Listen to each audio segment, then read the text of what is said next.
Good morning बच्चों। आज हम पढ़ेंगे शिक्षा निदेशालय की वर्कशीट 34 और आज है 22 सितंबर 2020 और ये सामाजिक विज्ञान की वर्कशीट है और विषय है इसका अर्थशास्त्र।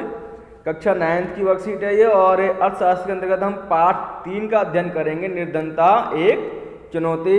निर्धनता एक चुनौती के अंतर्गत हम ये पहला पार्ट है। इसका मतलब ये हुआ कि अगली आने वाली वर्कशीट में भी हम निर्धनता के बारे में अध्ययन करेंगे।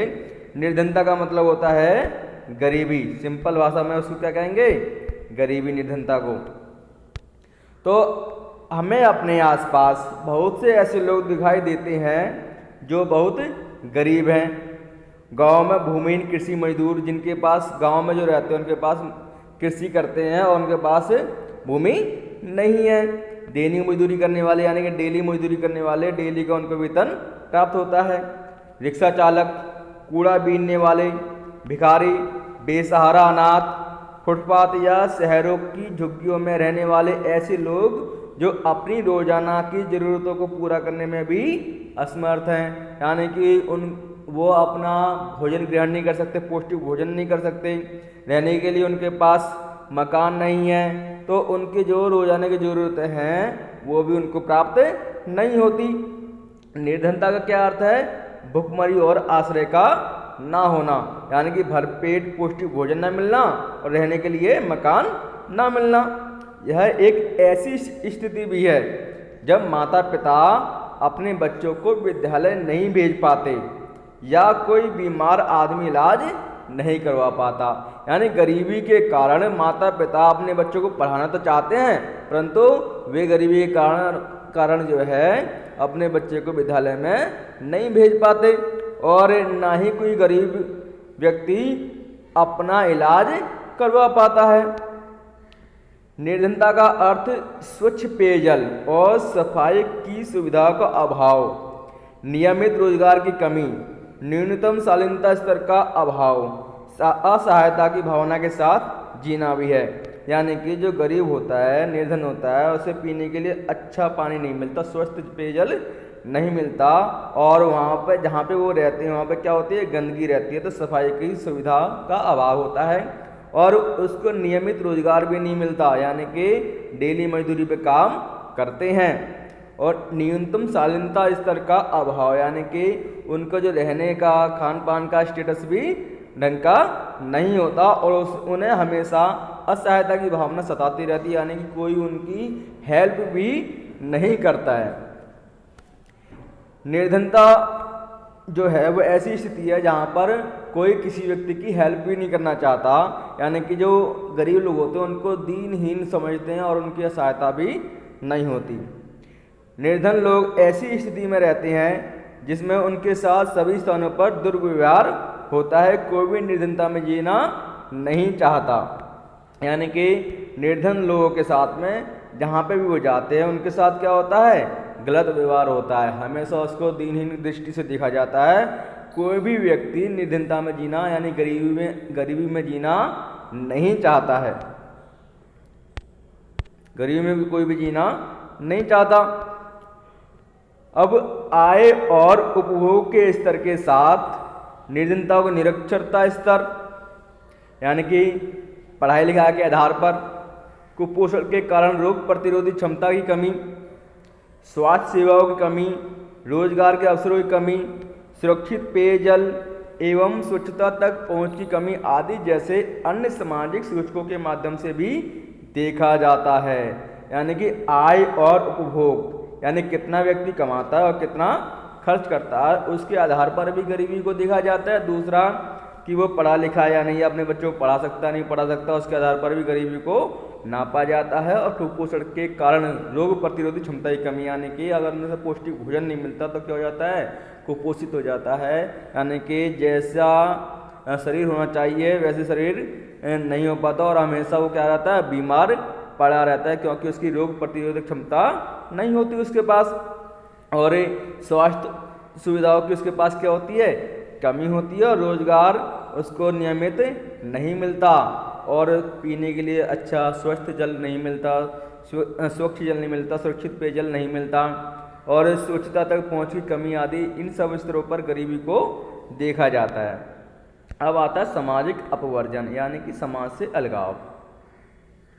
इस अवधारणा के अनुसार निर्धन को बेहतर माहौल और अच्छे वातावरण में रहने वाले संपन्न लोगों से अपवर्जित अलग रहकर केवल निकृष्ट वातावरण में दूसरे निर्धनों के साथ रहना पड़ता है। यानी कि ये जहाँ पर संपन्न लोग रहते हैं वहाँ पर नहीं रहते, बल्कि ऐसी झुग्गियों में रहते हैं जहाँ पर इनके जैसे ही गरीब लोग रहते हैं। सामान्य अर्थ में सामाजिक अपवर्जन निर्धनता का एक कारण है और परिणाम दोनों हो सकता है। इसके माध्यम से व्यक्ति या समूह उन सुविधाओं, लाभों और अवसरों से अपवर्जित रहते हैं जिनका उपभोग दूसरे करते हैं। यानी कि ऐसी सुविधाएं जिनसे दूसरे लोग जिनका उपयोग करते हैं, ये उनसे क्या होते हैं, अपवर्जित रहते हैं, यानी कि अलग रहते हैं। भारत में जाति व्यवस्था में कुछ जातियों के लोगों को समान अवसरों से अपवर्जित रखा गया, यानी कि उनको सभी के बराबर अधिकार नहीं दिए गए हैं। अब आती है असुरक्षा। असुरक्षा निर्धनता के प्रति असुरक्षा एक माप है जो कुछ विशेष समुदायों जैसे आदिवासी समूह हो या व्यक्तियों जैसे कोई विधवा या शारीरिक रूप से विकलांग व्यक्ति के आने वाले वर्षों में निर्धन होने या निर्धन बने रहने की अधिक संभावना जताता है। असुरक्षा का निर्धारण परिसंपत्तियों, शिक्षा, स्वास्थ्य और रोजगार के अवसरों के रूप में जीविका खोजने के लिए विभिन्न समुदाय के पास उपलब्ध विकल्पों से होता है। इसके अलावा प्राकृतिक आपदाओं जैसे भूकंप हो गया, सुनामी आ गई, आतंकवाद आदि मामलों में जब सभी लोगों के लिए बुरा समय आता है, चाहे कोई बाढ़ हो या भूकंप या फिर नौकरियों की उपलब्धता में कमी, दूसरे लोगों की तुलना में अधिक प्रभावित होने की बड़ी संभावना बना रहने की असुरक्षा। यानी कि ये जो गरीब लोग होते हैं, कोई भी आपदा आ जाए तो उस टाइम पे सबसे ज़्यादा प्रभावित यही लोग होते हैं, जिनमें आपके विशेष समुदाय होते हैं जैसे आदिवासी समूह हो गया या कोई ऐसा व्यक्ति जो शारीरिक रूप से विकलांग है या विधवा है, ये ज़्यादा प्रभावित रहते हैं, ये असुरक्षित रहते हैं क्योंकि ये क्या है, कमज़ोर वर्ग में आते हैं। अब निर्धनता रेखा के बारे में हम पढ़ेंगे। निर्धनता रेखा क्या है? किसी व्यक्ति को निर्धन माना जाता है यदि उसकी आय या उपभोग स्तर पर उस न्यूनतम स्तर से नीचे जाए जो मूल आवश्यकताओं को पूर्ण करने के लिए आवश्यक है। यानी कि उस व्यक्ति को निर्धन समझा जाता है जिसका जो आय है, इनकम है, उपभोग स्तर है, ठीक है, वो बिल्कुल न्यूनतम होता है। यानी कि जितनी हमें आवश्यकता है उतनी भी हम आवश्यकता पूर्ति नहीं कर पाते। यानी कि ज़रूरती कि जो डेली जो रोज़ाना की ज़रूरत का सामान है वो भी अगर हम कलेक्ट नहीं कर पाते हैं, है ना, जैसे भोजन हो गया, हमारा आवास हो गया, है ना, और कपड़े हो गए, ये भी हम अगर ज़रूरत की वस्तुओं को कलेक्ट नहीं कर पाते तो क्या है, वो गरीब समझा जाता है। अतः काल एवं स्थान के अनुसार निर्धनता रेखा भिन्न हो सकती है। मूल आवश्यकता को पूर्ण करने के लिए आवश्यक वस्तुएं विभिन्न कालों एवं विभिन्न देशों में भिन्न है। अतः काल एवं स्थान के अनुसार निर्धनता रेखा भिन्न हो सकती है। प्रत्येक देश एक काल्पनिक रेखा का प्रयोग करता है जिसे विकास एवं उसके स्वीकृत न्यूनतम सामाजिक मानदंडों के वर्तमान स्तर के अनुरूप माना जाता है। यानी कि काल्पनिक रेखा मान ली जाती है, इसके ऊपर जो होंगे वो क्या होंगे, वो पैसे वाले होंगे, यानी कि गरीबी रेखा से दूर होंगे, और जो इस रेखा से नीचे होंगे वो क्या होंगे, वो गरीबी रेखा के नीचे होंगे, बिलो पॉवर्टी लाइन, है ना। तो भारत में निर्धनता रेखा का निर्धारण करते समय जीवन निर्वाह के लिए खाद्य आवश्यकता, कपड़ों, जूतों, ईंधन और प्रकाश, शैक्षिक एवं चिकित्सा संबंधी आवश्यकताओं आदि पर विचार किया जाता है। निर्धनता रेखा का आकलन करते समय खाद्य आवश्यकता के लिए वर्तमान आधार किसी व्यक्ति के लिए कुल कैलोरी, यानी कि कैलोरी की आवश्यकताओं पर आधारित है। यानी कि जो हम भोजन ग्रहण करते हैं उससे हमें क्या मिलती है, ऊर्जा मिलती है, और ऊर्जा को कैलोरी में मापा जाता है। इसको आपके कैलोरी के बारे में साइंस के अध्यापक बहुत अच्छी तरीके से समझा सकते हैं, तो आप उनसे कैलोरी के बारे में पता कर सकते हैं कि कैलोरी क्या होती है। खाद्य वस्तुएं जैसे अनाज, दालें, सब्जियां, दूध, तेल, चीनी, आदि मिलकर इस आवश्यक कैलोरी की पूर्ति करती है। आयु, लिंग, काम करने की प्रकृति आदि के आधार पर कैलोरी आवश्यकताएं बदलती रहती हैं, यानी कैलोरी की आवश्यकताएं बदलती रहती हैं काम करने के आधार पर। भारत में स्वीकृत जो कैलोरी है आवश्यकता है जिसकी, है ना, ग्रामीण क्षेत्रों में 2400 कैलोरी, यानी गांव के अंदर कितने होने चाहिए, गांव के लोग शारीरिक काम ज़्यादा करते हैं ना, तो उनके लिए 2400 कैलोरी की आवश्यकता रखी गई है। और नगरीय क्षेत्रों के लिए कितनी रखी गई है, 2100 कैलोरी प्रति दिन। यानी कि जो वो भोजन ग्रहण करते हैं उससे शहर के लोगों को 2100 कैलोरी मिलनी चाहिए और गांव के लोगों को 2400 कैलोरी। यानी कि जो गांव में 2400 कैलोरी अर्जित कर लेता है वो गरीब नहीं है, और शहर में जो 2100 कैलोरी अर्जित कर लेता है वो गरीब नहीं है। गांव के लोगों को कैलोरी की आवश्यकता ज़्यादा क्यों, क्योंकि वो शारीरिक कार्य ज़्यादा करते हैं। तो बच्चों ये आज की वर्कशीट थी। अब इसके प्रश्न उत्तर आप अपनी कॉपी में लिख लीजिए और अपने सब्जेक्ट टीचर से चेक करवाइए। तो बच्चों अब इसके प्रश्न कर लेते हैं। प्रश्न एक है, निर्धनता के क्या क्या लक्षण हैं या क्या क्या विशेषताएं या क्या कारण है निर्धनता के। तो सबसे पहला था भुखमरी, अर्थात निर्धनता के कारण लोगों की प्रतिदिन की खाद्य आवश्यकता पूरी नहीं हो पाती। दूसरा है आश्रय का ना होना, यानी कि रहने के लिए घर का ना होना, ये लक्षण है निर्धनता का। स्वच्छ पेयजल उपलब्ध ना होना, यानी कि स्वच्छ पानी ना मिलना। सफाई की सुविधाओं की कमी, गंदगी में रहते हैं लोग। शिक्षा का अभाव, पढ़ नहीं पाते, वो शिक्षा ग्रहण नहीं कर पाते। नियमित रूप से रोजगार का ना मिलने, यानी कि उन्हें नियमित रोजगार नहीं मिलता, रेगुलर उनकी नौकरी नहीं लगी रहती, उन्हें प्रतिदिन काम करना पड़ता है, पर डे की उनको सैलरी मिलती है।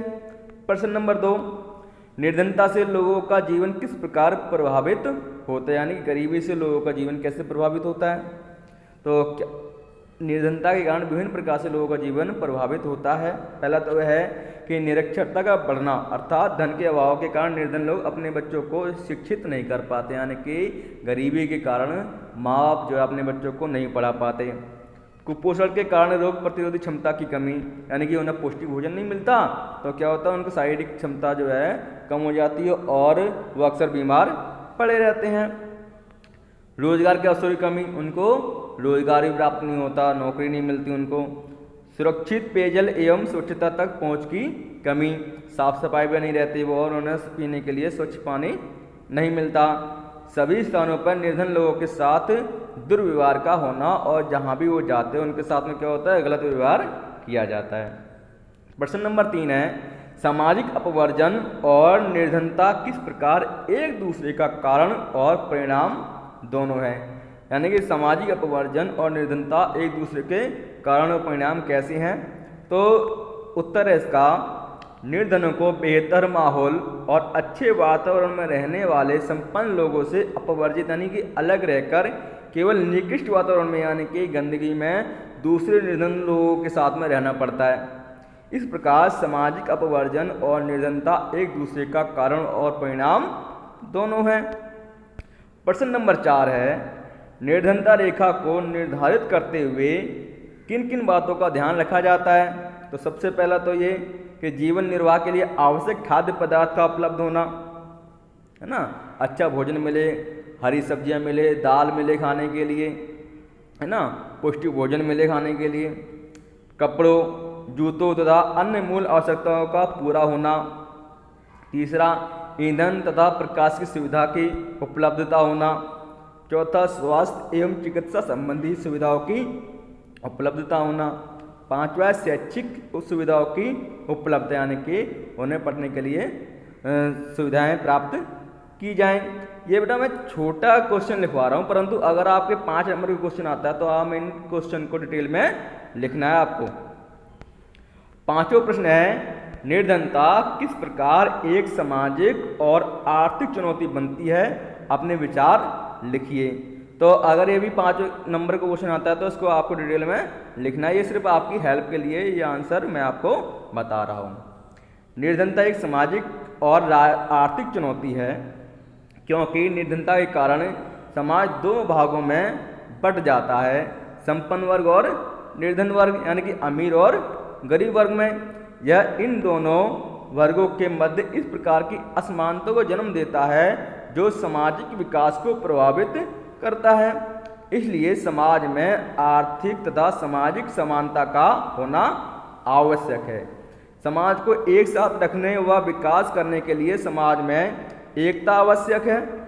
समाज को विभिन्न वर्गों में विभाजित न होकर एक साथ होना आवश्यक है। इसलिए आर्थिक समानता होना जरूरी है। एक अच्छे और विकसित समाज के लिए सामाजिक और आर्थिक रूप से देश में समानता होना अति आवश्यक है। यानी कि अगर देश का विकास करना, समाज का विकास करना है तो समाज में सामाजिक और आर्थिक समानता होना जरूरी है। तो बच्चों ये आज की वर्कशीट थी। इसके प्रश्न उत्तर लिखिए और अपने सब्जेक्ट टीचर से चेक करवाइए। धन्यवाद।